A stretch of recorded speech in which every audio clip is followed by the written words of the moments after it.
All right. Normally, I wouldn't sit down to do this, but since we're recording, I was asked to sit down and make the introductions, and then I can get up and move around. I promise you I won't touch anything in front of me, because if I did, I'm sure I'd screw everything up. But let me start first and foremost by welcoming all of you here. Good that you're here for this session. And before I forget it, I want to make sure that I thank all the mentors for bringing forward these talented people over the last 12 months. But these talented people are some of the best in the country, and we are indeed always boasting about them because they are creating something new in a space that's critically needed.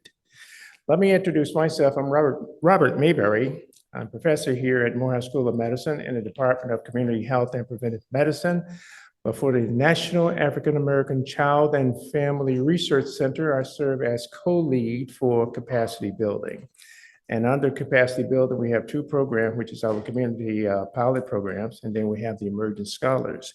And the Emerging Scholars is very, very significant here because, again, this is where we are building a network of new scientists, new researchers that's going to carry us forward, generating that information in the space of African American children, African American family, for programmatic decisions that are critically important for improving the well-being of our communities. And because we're moving them into that space, that represents something significant for us. And I think for their professional careers, it represents something significant for them too. So I know them all because I had a chance to interview with them, not interview them, but interview with them. And I can tell you once and again, they are among the best in the country, and we're quite delighted to do that. And then there's some new folks. So let me see if I can introduce everyone, and then I'm going to get out the way. They're going to carry the show beyond this point. So we're going to start with Breanna Chachere. Breanna is a public health professional and medical student at the University of Houston, Tillman Family College of Medicine. Her research interests include maternal and child health and the narrative medicine, utilizing reproductive justice lens to address health equity. She earned an MPH and a certificate in community health and in childhood and chronic and non-communicable diseases from Boston University. She also has a BA in psychology and human capacity from Rice University. So you can get a sense of the breadth of our talent here. Amber Sansbury. But Amber has added someone to her life because now she's Amber Sansbury-Scott. So Amber comes to us with a Master of Education and a BA in, it says BA, Master of Education, BA in, okay. She is a PhD candidate in early childhood education at George Mason University. She is deeply committed to shared policymaking and community-based participatory approaches and actions to challenge anti-Black structures in early care and education. I won't say too much else about your dissertation because I think you're going to tell us a little bit about that as you go. Anthony, I'm not going to try to pronounce your last name, but feel free to do so. Anthony, all the way from Southern California. I think you spent like 6 years at the University of Wisconsin in Madison. Bless your heart, as they say. but I'm sure you're having a good time, and I'm sure you've decided that to stay because it's a great program, and it truly is a great program, and I'm sure you've made the adjustment. Anthony is a student in educational policy at the University of Wisconsin in Madison. He's a PhD student there. He's earned a BS in political sciences from the University of California at Irvine. He also has a Master of Science in Educational Studies and a Master of Science in Public Policy from the University of Michigan, Ann Arbor. I'm not going to ask you which school you like better because you might tell us and we don't really want to know. But Anthony, we're delighted you're here. Thanks very much for participating with us. We have another Anthony, but we know him as Aremu Smith, right? I got it right. I can pronounce that name, right?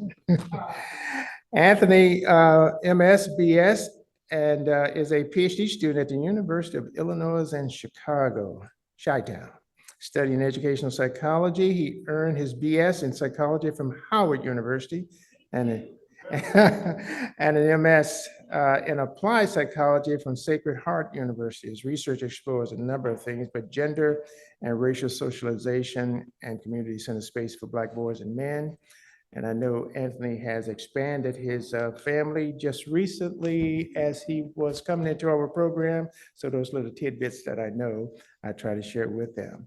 I'm sure Shedrick has a lot to add to his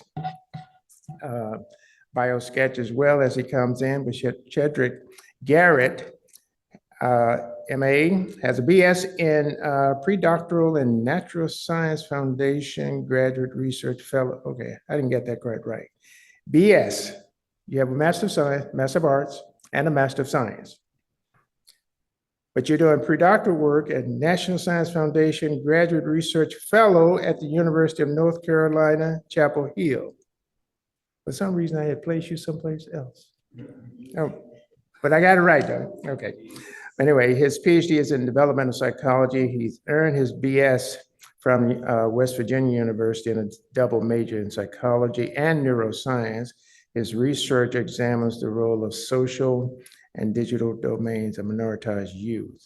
And so you see that there is a completely cross-section of talent within this young group of professionals that are about to go out in the world and shake things up a little bit. But what we're going to do is try to keep the 15-minute presentation, then we have some time for discussion as we go forward.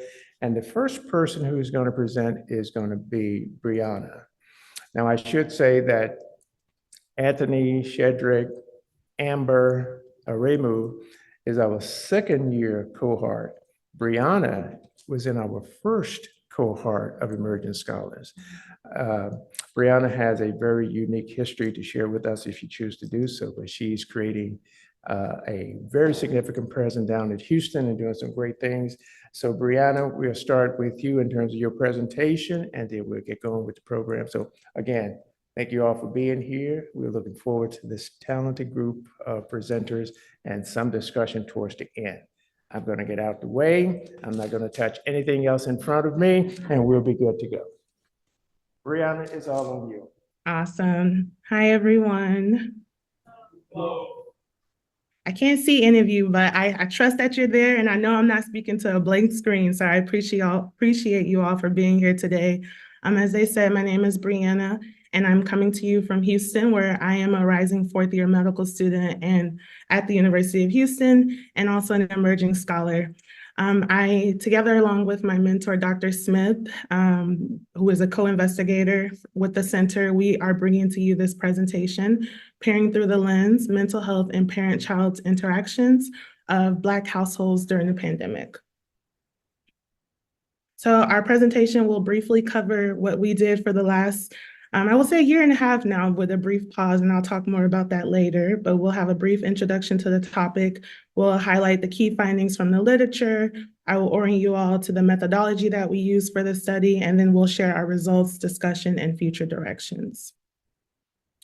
So we first like to just recognize that and honor that this project was generously supported by the Office of Planning, Research, and Evaluation within the United States Department of Health and Human Services, as well as the Advanced Center for COVID-19 Related Disparities at North Carolina Central University and UNC at Chapel Hill. So what brings us all here today for this conversation? We like to just provide a brief introduction to the mental health landscape in the US. We know that the prevalence of mental health conditions are on the rise, with approximately 23% of individuals suffering from a mental health condition such as depression and anxiety.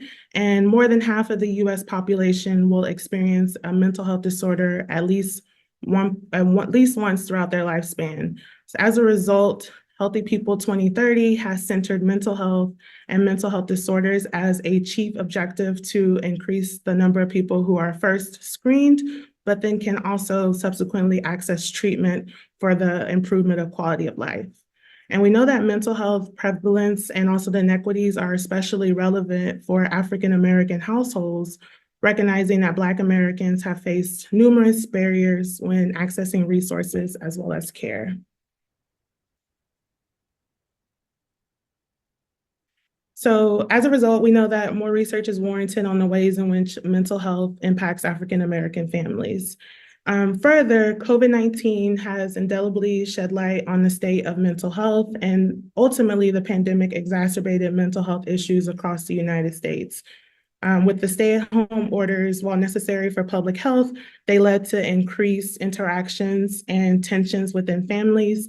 Many caregivers reported heightened burdens and illnesses as the virus spread. There was also increased reports of financial insecurity, especially with increased expectations for remote job and work experience, as well as higher rates of parental unemployment. Particularly vulnerable communities, Black families especially, face even greater risks, disproportionate burden of illness and death, as well as higher reports of isolation after being diagnosed with disease. Black families also reported more stigma and discrimination, prolonged hospitalization, inaccessibility of resources, and lack of social support.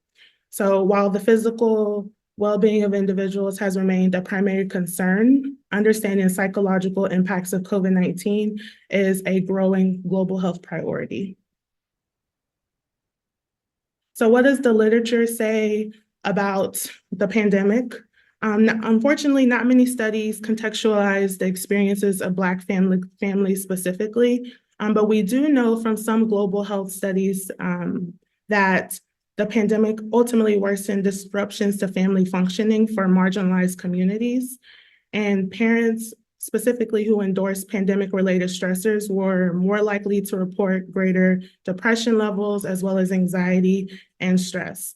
And this parent stress also, as a result of increased caregiver burden, was associated with increased levels of stress among children. So parent-child interactions, why do they matter? Why is this an important conversation? We know that from long-standing literature that parent-child interactions are deeply influenced by parental attitudes and behaviors, and they ultimately shape a broad emotional environment that is crucial for childhood development. Specifically, authoritative parenting, which is marked by firm boundaries as well as warm caregiving, yields optimal outcomes for children's health and their behavior, as well as their academic success. And on the other side, we know that negative parenting styles often lead to internalizing as well as externalizing problem behaviors, as well as increased parental stress. The COVID-19 pandemic uniquely stressed families, and as we've mentioned, with the disproportionate impacts on Black families, it is important and vital that we understand how COVID-19 stressors, how depressive symptoms, as well as parenting styles how it occurred across the pandemic so that we can particularly have a greater understanding of the realities that many Black child and families face. So our study sought to fill in this gap and give some insight into the realities of African-American families in the pandemic. So this past year, our research question was to identify are parent-child interactions negatively impacted as a result of depressive symptoms and perceived stress. And given what we know about the topic, we suspected that there would be a negative association among depressive symptoms, perceived stress, and parent-child interactions. So how do we study all of this? We first utilized real-time data collected through a survey during the COVID-19 pandemic from a sample of 182 African-American families from both rural and urban areas of North Carolina.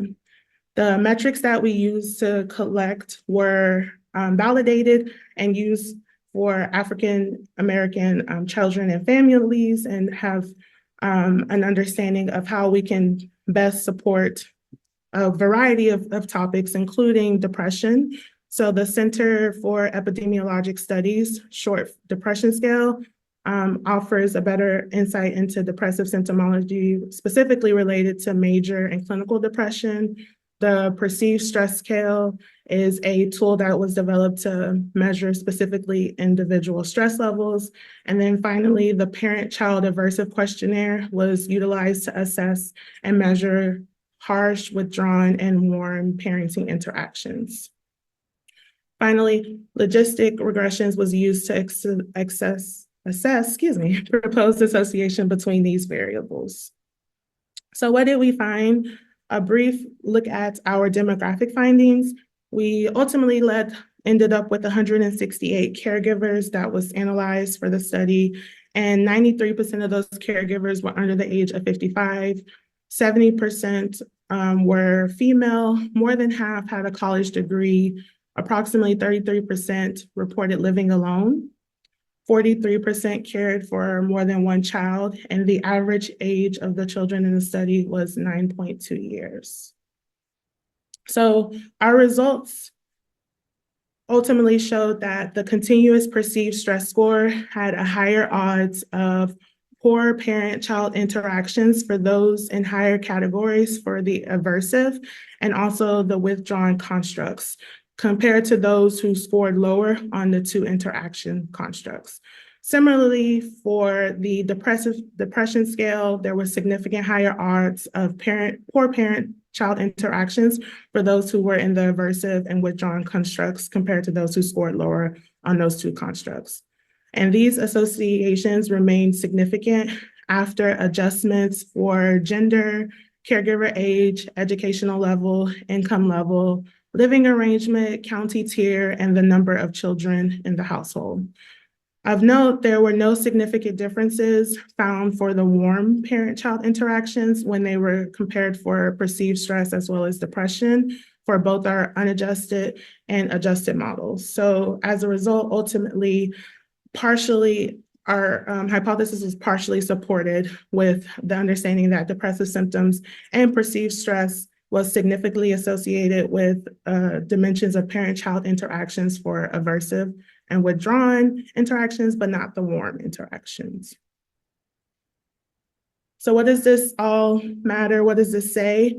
Our findings align with previous research that link mental health to parent-child interactions and also support the existing literature that we do have so far that shed light on the negative impacts of COVID-19 as a result of increased caregiver burden, reports of heightened parental stress, as well as increased levels of physical and mental health concerns, financial insecurity, and risky family interactions.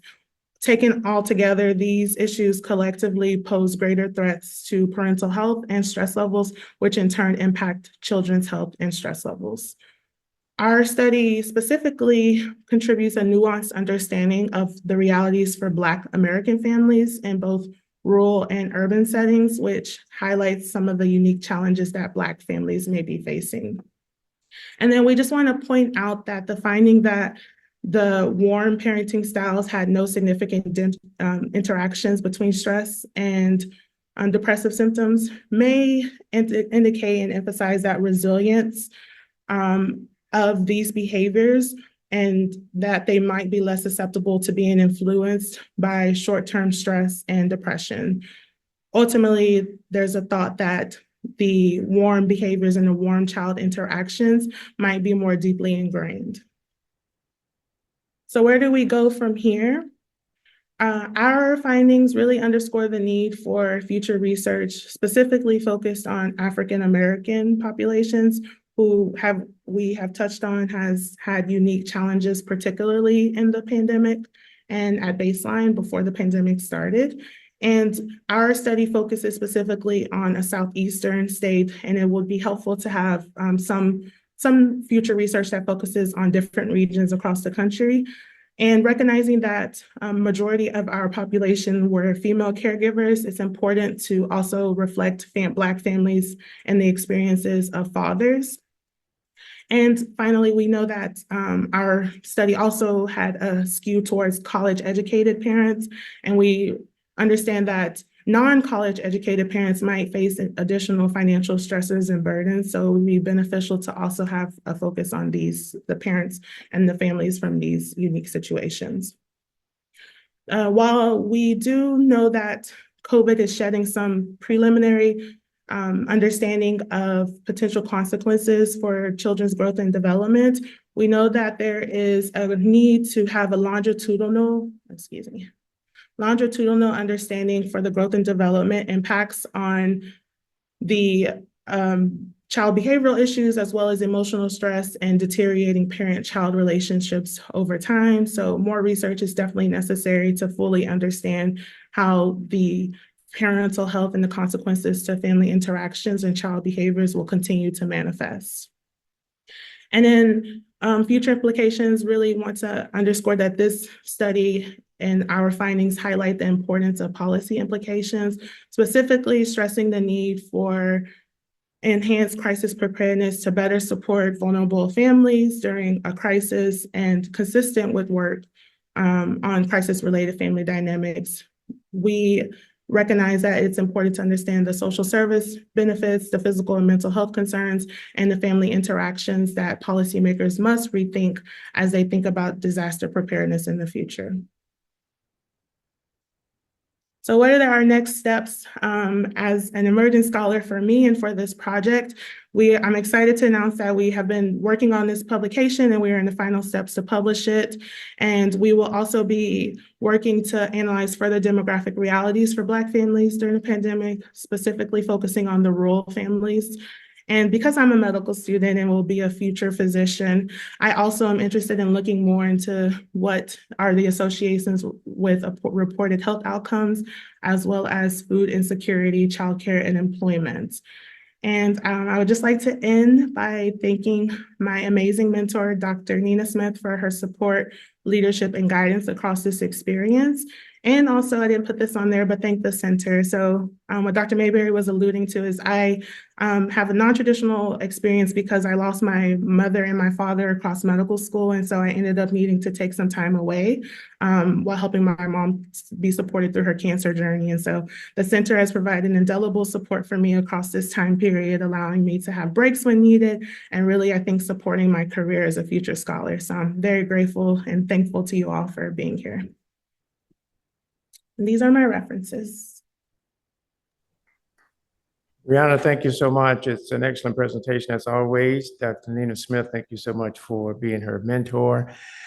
We have time for a few questions if there's any questions coming from the audience. So we're open for discussion. You may have to repeat the question. Okay, will do.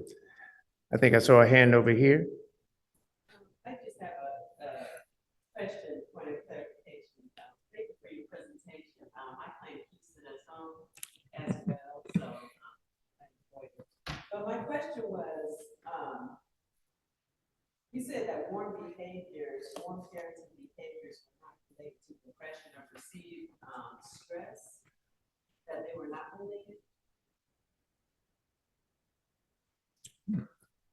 Did you hear it, Breanna? Can you repeat it? I heard something about warm. That Warm parenting behaviors behavior. were not related to depression or stress or perceived stress. Okay, so I'm thinking that if there was a relationship between the two in terms of a negative correlation, then you can safely say that the warm behaviors would serve as kind of like a protective factor. But since there was no relationship whatsoever, then I don't know if it's safe to say that.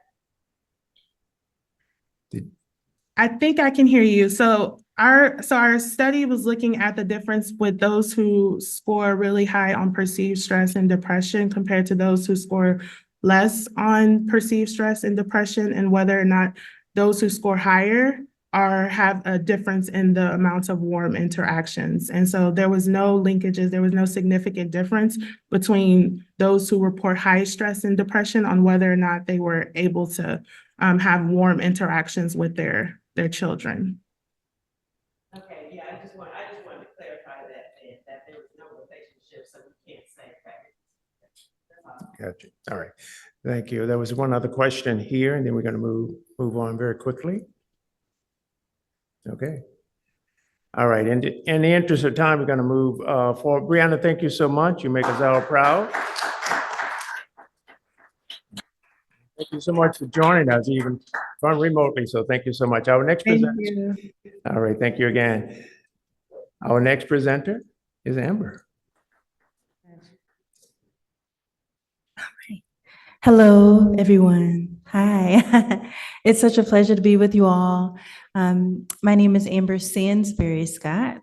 I'm so excited and really appreciate the center for the opportunity to present. This really is in support of the work I've done over the last year and a half for my dissertation. I actually will be defending on Monday, so I appreciate everyone's feedback, everything. I also have to give huge shout outs to Dr. Rodney Washington and Dr. Rollins, who are and have been so instrumental in my research and development as a scholar throughout the program.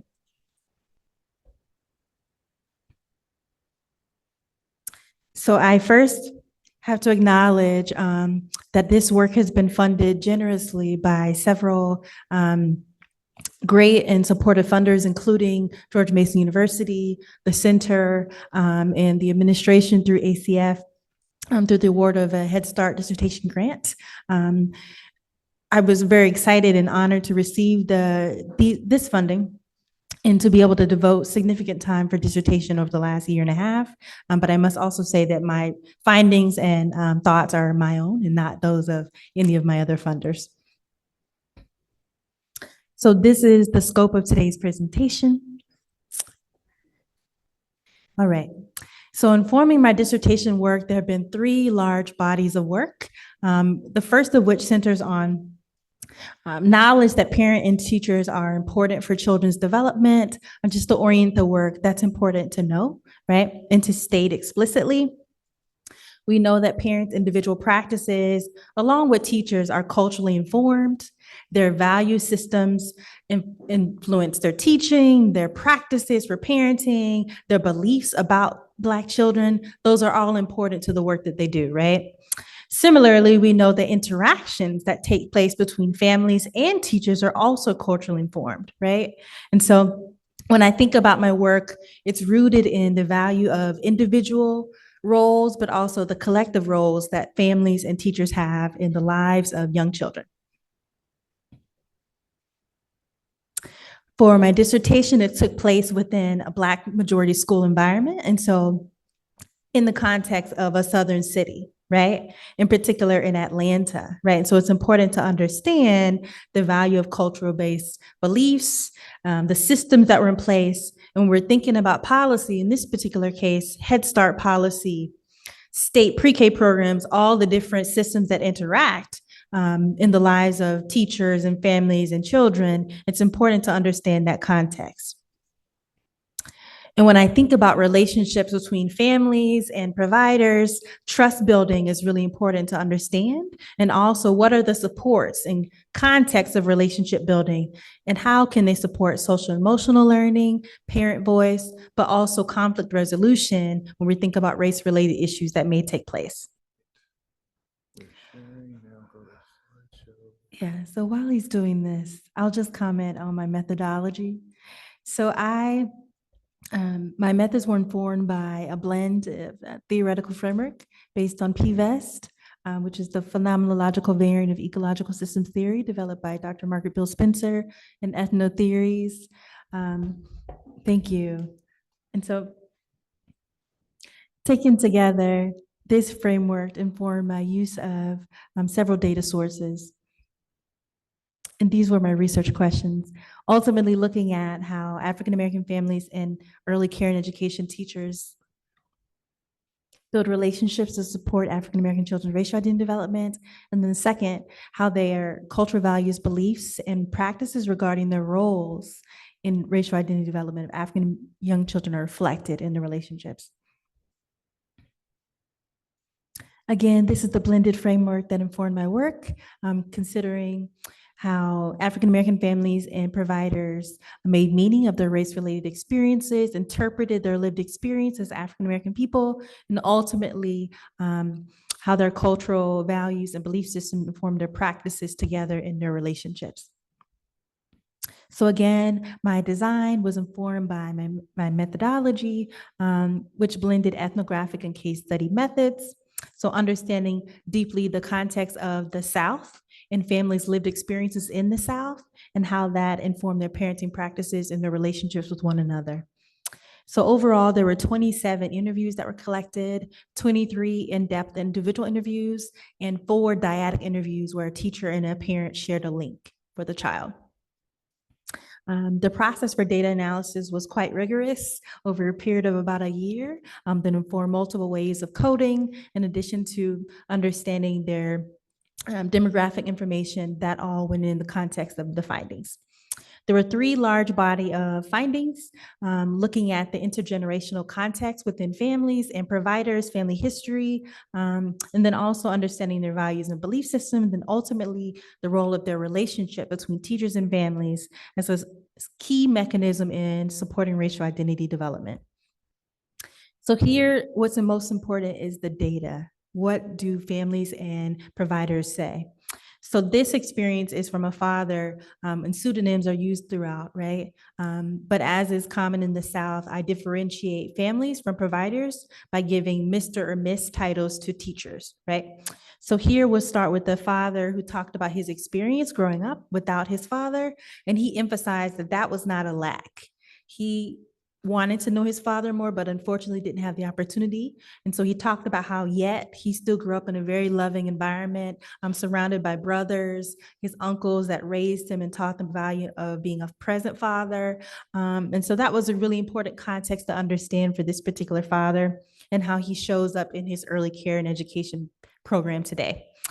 Similarly, a mother talked about her family history all the way back into the 30s, her grandparents or sharecroppers, and to today, her mother was a homemaker, and then she herself is a mother with 2 children. And so she talked about the socio-historical context of her family and how, as Southern women, the homemaker role was important to instill within her own family a love for education and family.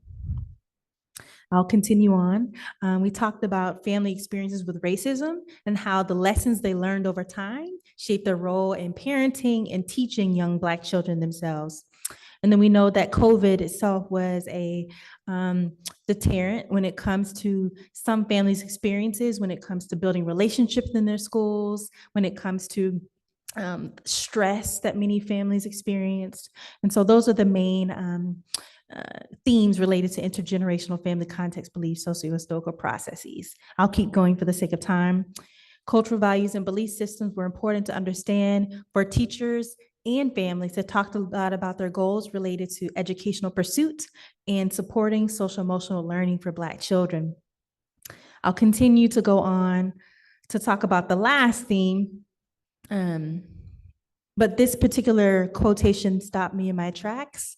A mother talked about her approach to parenting her daughter, who's 3 years old, and she really said she wanted to emphasize her daughter's voice and her belief system that her daughter is of value and that she can articulate her needs, even as young as 3 years old, and she has agency, and that's important to her. Lastly, a key theme was regarding the relationships and how they can support racial identity development in unison between families and early care and education teachers. And so those are the major findings. For the sake of time, I'll just stress that early care and education teachers who identified as male really talked about invisibility that they experienced in their programs, and also understanding that fathers in programs experience similar invisibility. And so it was important to understand their role and their value system as men, and how over time that was shaped within their family history, and how we must allow that to show up in the active ways that they are parents in programs. Lastly, I'll end here for the sake of time. As an implication, one of the key findings was that we need to center family strengths when it comes to racial identity development, how they form relationships, and our family-centered practices. And I'll again talk about the implications of this work. We often think about early care and education in the early childhood field as a time where early racial socialization is passive, but these findings show that deliberate processes are at work in families and in programs that we can build on to support racial identity development as a process. And then, of course, considering Head Start, we must also think about the new standards for Head Start. And there's new investments coming down the pipe around mental health and how we can strengthen that in program and family settings, and understanding how the relationship often can be constrained because of mental health conditions in family and program environments. Again, I hope to build on this work after dissertation. I'm using mixed methods, but also thinking about the cultural values that inform relationship between Latine families, African-American families, families that may be immigrant families. That work is important as well. The limitations were there, but I persisted and the work continued. And the strength of this work is the ongoing partnership with Chachere and the Sheltering Arms Partnership overall. And so that's it. I'll leave you with this quotation that really centers on the importance of Black families historically. We have and continue to dream, as Dr. Jackson said, and we make deliberate choices every day in programs, in our families, and that's important to the work that we do together. So thank you. Make sure the next one's yours. Yep. Okay. Good afternoon. Again, my name is Anthony Lizarraga. I am now a doctoral candidate at the University of Wisconsin-Madison. Before I dive in, I want to thank the participants from the community listening sessions for their willingness to participate in the study. They are co-constructors of knowledge, and without this work, without their participation and their insights and stories of the challenges and barriers, this work would not be possible. Additionally, I want to thank the community-based orgs, Bar None, Forever Family, West Southern Pines Community Association, and the Richmond County NAACP for supporting in the recruitment of the participants. I would like to also thank Dr. McGregor and my emerging scholar mentor, Dr. Kegley, for this in supporting with the rapid qualitative analysis, and Dr. Rollins and the National African American Child Research Center for allowing me to contribute to collaborate in this work. The title of today's presentation is Challenges and Barriers to TANF Access, Mental Health, and Economic Mobility for Black Americans in North Carolina, Louisiana, and Georgia, a rapid qualitative analysis. For today's presentation, I will briefly discuss the purpose, discuss the relevant literature that grounded this work, the major overarching questions, and highlight some of the key findings, and conclude with the discussion and recommendations. So to begin, the purpose of this work was to gain an understanding of how the criminal legal justice system and mental health shape the economic mobility for Black families. This work considered the intersections of justice involvement, mental health, and safety net programs like TANF, in particular, how these are linked to economic mobility. Some of the relevant literature indicated that Black individuals are disproportionately affected by the criminal legal justice system in comparison to other racial groups. Adults receiving TANF are at an increased risk for mental health challenges. And then justice-involved adults with limited or restricted access to TANF, childcare, and housing have a high risk of recidivism. The two overarching research questions are, how do adults and their families access TANF, and what challenges and barriers do they face when they are justice involved? And the second question is, what role does mental health play in the lives of Black adults and their children when seeking services and resources to support their well-being? As part of the commitment to community engaged research, for this work, community listening sessions were conducted, two in North Carolina, two in Louisiana, and two in Georgia. Each community listening sessions had different participants, a total of 36 participants across the community listening sessions. The community listening sessions follow a session guide that was developed by the center. Individuals who participated in the study received $50 for participating in this work. And the community listening sessions were done via Zoom and in person and lasted between 60 and 90 minutes. The methodology that was used was the rapid qualitative analysis. While rapid qualitative analysis has gained more popularity post-pandemic, it has been an approach that's been used over the last decade. Some of the primary reasons to collect more data, improves efficiency and accuracy, and obtain a closer approximation of the narrated realities of the research participants. Before diving into the findings, I will briefly go over the codes that were developed during the rapid qualitative analysis. There were a total of 7 parent codes, parent code being the major code, child code being the subcode. The range of child codes were between 2 to 7. For the purposes of 2 to 5, for the purposes of time, I will only cover a few of the findings of the community listening sessions. During the community listening sessions, many of the participants discussed the stigmas and attitudes regarding mental health. As addressed by one of the participants, many times formerly incarcerated adults have challenges with mental health. Additionally, they illuminated the fact that folks often do not get the support because of the negative stigma that has been associated with mental health. Quite similarly, another participant said that the mental health is a big concern. Because folks are not receiving the support, they're being pushed into the criminal legal justice system. Additionally, the negative stigma with mental health has implications when trying to access resources. And as a third participant addressed, during one of the community listening sessions, another participant discussed the stress and anxiety having to go access resources, going to one of these agencies to access resources such as TANF healthcare, in particular, to get the support for mental health care provider. Yes. Another major finding that came up during the community listening sessions was barriers to resources. As a participant mentions, so many organizations that claim that they help and when you call them, that you run into a dead end. And this is even down to the parole and probation, where there's a dedicated staff for reentry department. The line is always busy. You can't get through. Many of the participants across the community listening sessions had very similar responses, that agencies that are dedicated to provide services to help survive are simply unreachable. Additionally, it is important to note that some participants, like the last participant here, face challenges accessing resources to their criminal legal background.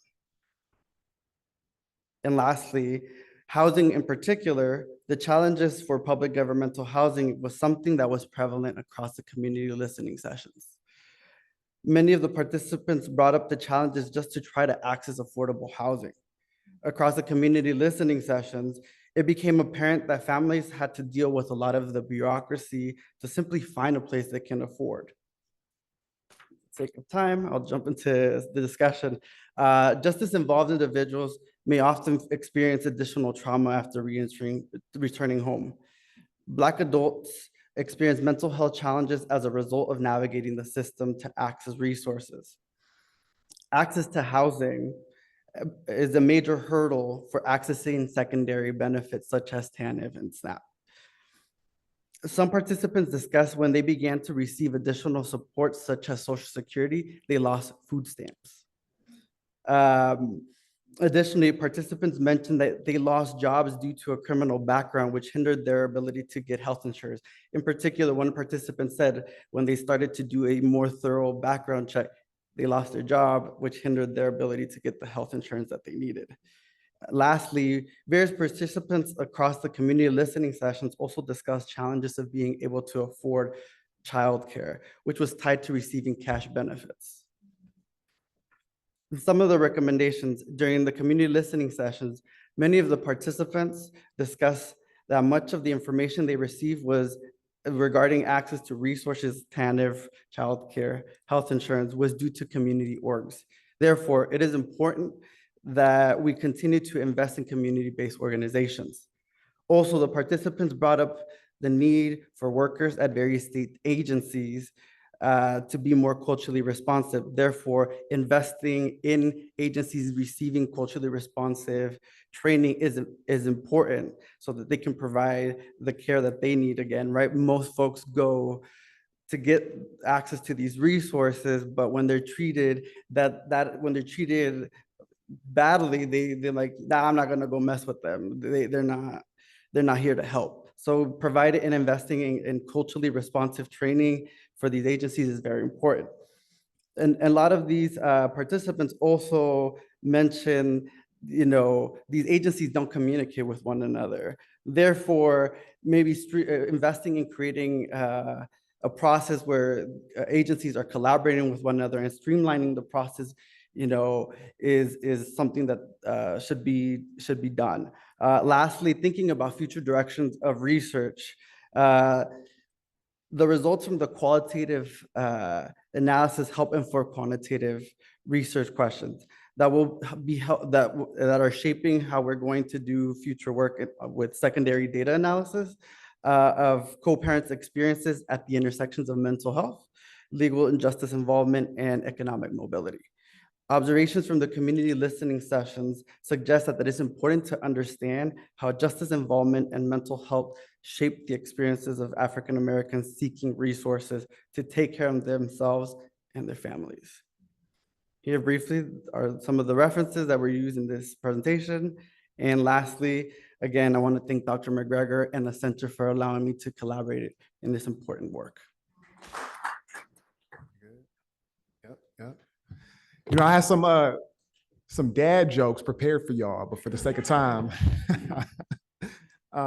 What's going on, y'all? My name is Aremu Mbande Smith. I'm going to be presenting on a manuscript that me and Cassandra Bolar are working on related to Black fathers' lived experiences and how these experiences can inform our general knowledge of paternal identity development, okay?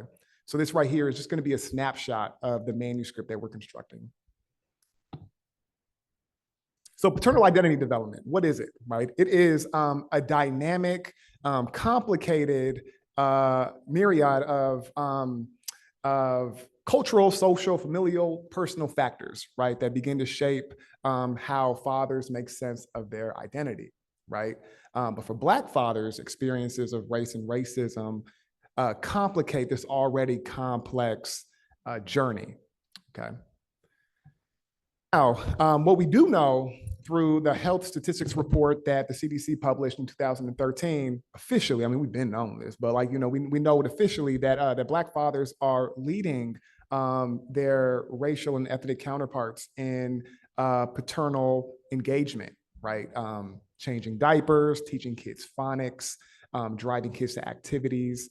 However, despite the promotive research on father engagement, there still is a gap in our understanding on their specific influence on paternal identity theory. Okay, so we hope to interrogate that conversation a bit, right? What do we know? Like we said, Black fathers are more likely to spend quality time and more of an abundance of time with their children than others. However, due to socioeconomic barriers, fathers can struggle financially providing for their children. So this complicates a dynamic sort of paternal performance. But also, emerging qualitative studies are exploring how Black fathers make sense of these parenting experiences. Okay, so this manuscript, again, this snapshot is to add in that conversation.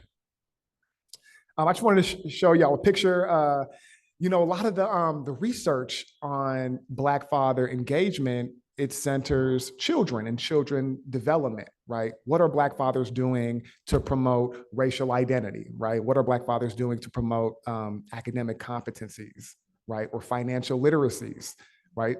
So knowing that Black fathers clearly have a significant impact on child development, right? What does their journey look like themselves? Right. So the overarching question that we're asking for this manuscript, how do Black fathers' lived experiences inform paternal identity theory? So we grabbed some qualitative data from this really dope report, The Dynamics of Atlanta Black Dads, which was an investigation of non-residential fathers in Georgia and their experiences being fathers. right? It was a phenomenology that used interview and focus group methods with 12 self-identified Black fathers. Again, these were non-residential Black fathers. They were heterosexual. And yeah, we really wanted to elicit their experiences. Questions focused on themes of identity, efficacy, support needs, early childhood memories, etc. All right. So we used that data and employed a thematic analysis, right? This 6-stage process of, using open, selective, and axial coding strategies to elicit 3 major themes, right? Which were participating in children's births, interpreting early experiences with one's own father, and navigating socioeconomic barriers, okay? So the first thing, right, participating in children's births. I just wanted to center a few direct quotes that fathers shared, and then we'll talk a little bit about the implications in a moment. But one father shared that he was there for the entire time, right?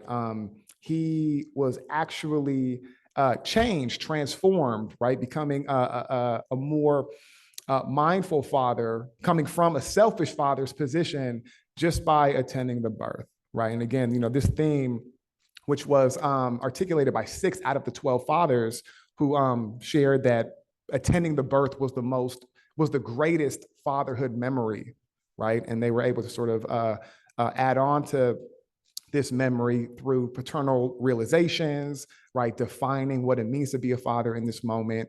And it really doubled down on the fact that labor and birth participation is indeed a very important socializing agent for father identity, right? Another father shared, right, when asked, what is your favorite or greatest fatherhood memory? He said him being born, just seeing the process and seeing him come into this world and realizing this is not a game. This is real. You have a whole another life to take care of, and he's the greatest thing that ever happened to me, man. So that was really rich, right? These folks really sharing that they too were instrumental and transformed during their partners' birthing experiences. Okay. Now this next theme, interpreting early experiences with one's own father, right? This connects with Jeffrey Shear's work on intergenerational parenting and modeling, right? Trying to make sense of paternal socialization being a lifelong process. It's not something that fathers just gain or adolescents gain at 18 or 19. You are developing an analysis and an identity of fatherhood early in life, right? What to do and what not to do, okay? And again, all 12 participants shared some really fascinating remarks on their early experiences. Some were positive, some were not, right? But in one of the promotive examples, a father shared, being a father, now you really reflect. And I'm just like, man, my father would do that. My father would do this. My father would. And I just feel like I embody what my father was to me and to the rest of his children. And I love that. It's a good thing. So why not be like my father? Okay. If I were to share the entire block quote, this particular father was elaborating on how his dad would take him all throughout the city and, teach him how to communicate with other adults. And again, really doubling down on this intergenerational socialization beginning early in life. But not all of the responses were promotive. In fact, a lot of them were the opposite, right? But it was still rich because it informed, for a lot of fathers, what not to do. And again, Jeffrey Shear's work, doubles down on that. This father shared, it's tough because I don't really have a foundation to see and to go off as far as my venture of fatherhood, but I don't let it stop me, right? He goes on by sharing, my main focal point of motivation is to be a good father, right? It pushes me to not repeat the pattern. All right. So this is really interesting because oftentimes, just in the community, we may think that promotive and healthy practices are informing paternal identity and that's it. But even unhealthy and non-promotive practices, right, can shape what fathers choose to do and not do. All right. And then the last overarching theme was navigating socioeconomic barriers. Okay, as one father shared, I was trying to provide, you know what I'm saying, the best life. And a lot of times I couldn't spend a lot of time with my kids. Okay, so this father, as he, as the fuller quote went on to share, felt like he had to make more of a decision to fall into that traditional provider role financially. And, in turn, his children didn't receive the type of emotional presence that he communicated, right? And, this other quote by another father was sharing that, sometimes he would not feel worthy because he didn't have financial security, right? And this was a consistent theme through a lot of the responses, fathers negotiating mental health issues, verbatim sharing that I'm feeling depressed, saying that they're working 2-3 jobs to pay child support and to ensure that their kids have, resources. So, we wanted to make the case that just that experience in and of itself is a socializing agent that informs how folks, again, establish a paternal identity and then perform fatherhood, right? So, some lay health work implications that we wanted to elicit. Participation in births may shape paternal identities in promotive ways. Right, and this extends beyond research. We can have a conversation with midwives and doulas and other birth educators on the pivotal role that participation in the entire spectrum of pregnancy, but specifically labor and birth, have on the confidence and the competence and the self-concept of fathers. Right, Don Misra is a researcher who looks at this pretty critically. Right, and looks at both the promotive and some of the harmful experiences that father presence has on birth attendance. But in this case, we're saying that it does shape something. Right. Next, experiences in childhood actively influence attitudes and behaviors of paternal identity performance. Right. And this is a community conversation, indeed, that social workers and even rites of passage program folks can implement, recognizing that the fatherhood conversation begins in early childhood. Amber, much like racial identity and racial socialization is a dynamic process that begins, early in life, as folks begin to develop schemas and ideas around protecting, providing, establishing, particular types of masculinities. These are conversations that can really promote a healthy identity. And then the last sort of implication, socioeconomic status informs father's paternal performances. Now, this is, known within community, of course, but within the research on paternal identity theory, it's not articulated as often. Now, what can we draw from this? Of course, like the dynamic DAS of Atlanta's report shared, trying to figure out how fathers can capitalize on better resources. But in addition to that, reshaping or reimagining what providing looks like, right? What does it mean to be a father negotiating financial barriers, and how do we establish a masculinity that indeed is consistent in providing something that's more intangible, right? Something that can't be taken away as easily, like, some of the financial barriers that we experience. So the manuscript, aims to make a case for how these 3 particular points, right, participating in births, sort of recalling on early childhood experiences, and then negotiating socioeconomic threats or barriers, are socializing agents for paternal identity. Right. And lastly, we really wanted to just share that illuminating the lived experiences of Black fathers is critical in understanding this multifaceted idea of paternal identity development. And it's not just Black fathers who benefit from understanding these lived experiences, right? Folks who have to negotiate this ever changing economy, folks who question whether or not their presence is important throughout the pregnancy spectrum, right? And then recognizing the role that intergenerational fathering has on performance. Do want to say a great appreciation for Dr. Rollins for making space for this wonderful year It has been such an honor and a pleasure to be a part of the Emerging Scholars program. And then, of course, my wonderful mentor, who I think is moderating a session right now, Cassandra Bolar, gives so much thanks for y'all for making space. Appreciate y'all.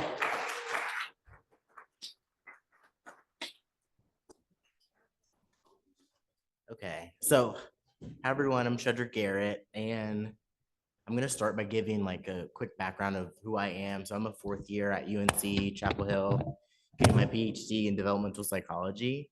And my research is really focused on the role of social and digital media in adolescent development. So looking at socialization experiences, momentary functioning, and then like the longer term developmental trajectory. So the title of this talk is Digital Familism, Adolescents in-Person and Digital Communication with Family, and the momentary links with affect during COVID-19.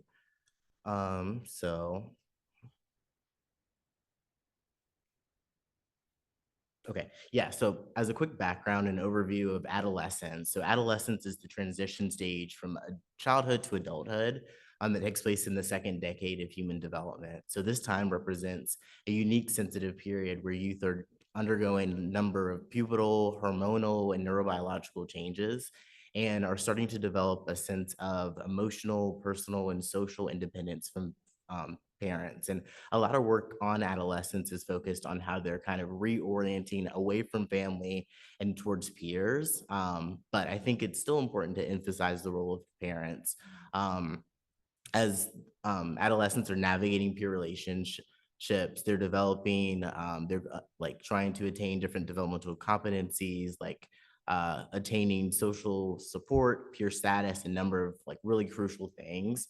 And imagine trying to satisfy those developmental competencies during the COVID-19 pandemic.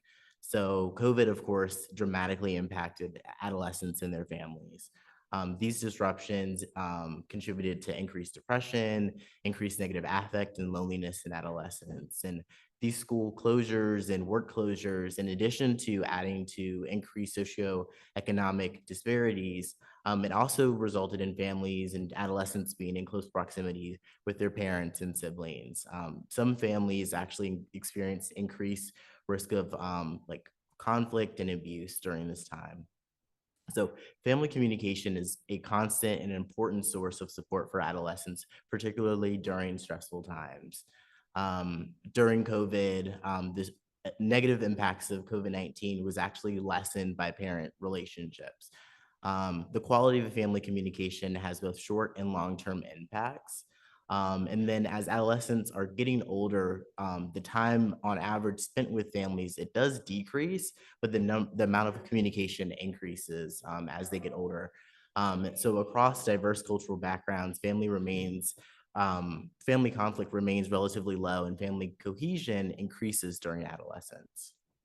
So familism, which is this cultural value, this cultural asset that really emphasizes the role of obligation, reverence, and family support, has been identified in more collectivist cultures. So thinking Mexican American, Latin and Central American, as well as East and Southeast Asian and African American families. So familism offers a number of protective factors when you're undergoing stressful environments. And familism, it varies, the level of familism varies with respect to cultural context, developmental stage, and how you measure it. So in children, familism, high amounts of familism is measured by kids reporting high likingness for their families. But as they get older, that likingness kind of decreases. But what you do see in place of that is the increase of behavior. So increase of doing actions to support your family. I think another way to measure and understand familism might be through understanding digital communication. So of course, adolescents' daily and social lives heavily involves and revolves around digital communication. And again, a lot of this work on digital media has focused on peer relationships and how it contributes to autonomy, development, and identity exploration. But still, little work has looked at the role of digital communication as a potential tool for family connection. So for this study, I wanted to really understand that, and I wanted to do so utilizing ecological momentary assessments, which I'm going to explain later on. But this study had three main aims. The first aim being to just characterize patterns of family communication across COVID. So looking at the variability, looking at who are adolescents talking to, their siblings or their parents. How are these modes of, what is the mode of interaction? The second aim was to understand how the impact of COVID impacted patterns in family communication. So thinking about our adolescents who were more impacted by COVID, did they have different patterns of communication versus adolescents who were less impacted?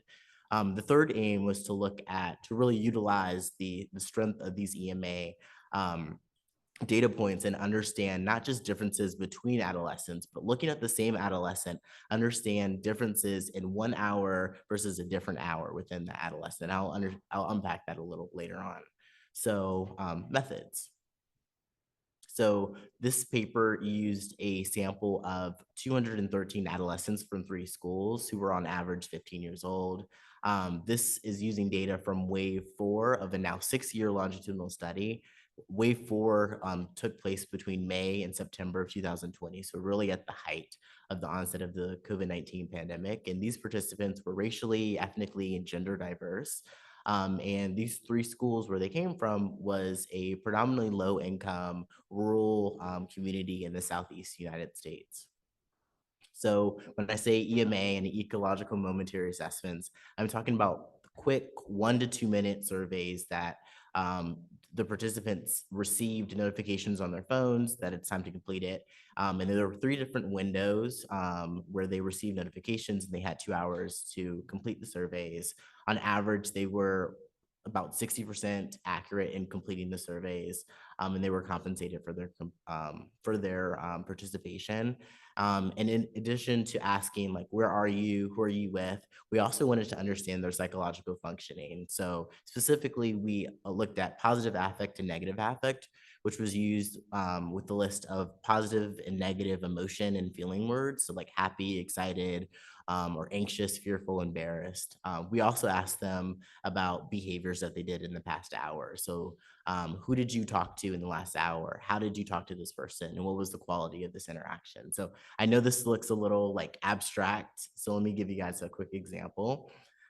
So here's our teen, and they receive a notification on their phone saying it's survey time. So the question that they're on right now is, to what extent do you feel this right now? So anxious. So on a scale from 1 to 5, let's say that this team reported a 4 out of 5 for their anxiety. Then later in the same survey, the same 2-minute survey, how did you interact with your sibling? Well, did you interact with your siblings in the last hour? And let's say they did. How did you interact with your siblings? So these were the different options. So in-person, phone call, video chat, text message, social media, let's say both in person and via text message. And then lastly, how positive were your interactions with your sibling? And this was rated on a scale from 0 to 100, 0 being low quality, 100 being very high quality, let's say about a 72. And participants repeated these surveys 3 times a day across 14 days. In total, we had over 6,000 data points, which was about 30-ish for every single participant in the study. So results, let's get into these 6,000 data points. So for the first research question, which was, what did family communication look like during COVID-19? Families and adolescents were talking. So 52% of the EMA points, we captured them reporting an in-person interaction with their parents. 46% of the time, they were talking with their siblings. Digital communication was less common. And then these interactions and communication was largely positive. So about 73 and 72 out of that potential 100. And these interactions were not very negative. So only 15 and 14% out of the total 100%. In terms of where did this communication take place, most of the surveys were completed at home. Most of the interactions were completed at home. And no, this sample wasn't filled with homebodies. It was a pandemic, so this is kind of what we would expect. Research question 2 was seeking to understand, how did COVID-19 impact communication patterns? So for this, before starting the 14-day EMA surveys, we asked them, like, what is the positive impacts of COVID-19? What are the negative impacts of COVID-19? And with this, we found that teens who reported higher COVID-19 negative affect, that they had differences in how they communicated with their parents during COVID. So specifically, they had increased negative quality of communication with parents and siblings. They had more variability in the positive quality with parents. They had more variability in the negative quality with both parents and siblings. And they also communicated digitally with their siblings more frequently. And then for the last research question, looking at these hour-to-hour associations, you have to think about the hours that make up the adolescent's day. And across the hour, you have differences in how your negative affect fluctuates. So you have like your red, then it kind of dips. The negative affect sort of dips, and then it might increase later in the day and then kind of level out. And same thing for positive affect, so kind of fluctuating from hour to hour. What we found was that in hours with more positive quality interactions with siblings, that these hours were associated with increased positive affect. So here we have like a brighter green. And then for more negative quality interactions with siblings, we found that that positive affect was kind of decreased in those same hours. And with parents, we had a really essentially the same results. The only key difference being that in terms of negative affect, so thinking how that fluctuates from hour to hour, negative affect, when you had more positive quality interactions with your parent in a given hour, negative affect actually decreased in that same hour. So let me quickly conclude and also point to some future directions. But this study, we characterized adolescents' family communication patterns during COVID.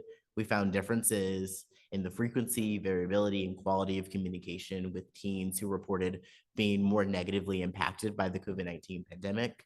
We highlighted the central role of families in adolescent psychological functioning, not just on a person level, but on an hourly level. We found those associations. But still, more work is needed to understand the dynamic and diverse ways families navigated multiple contexts. Again, this was a predominantly low-income sample from the Southeast United States in a rural community. What did this look like in a more urban area? What did this look like in a more affluent area? So a number of really good questions. If you have any questions for me, feel free to take a picture and send me an email. But my acknowledgements, I want to thank the center, thank my co-authors, thank my mentor, just lots of things. So thank you guys.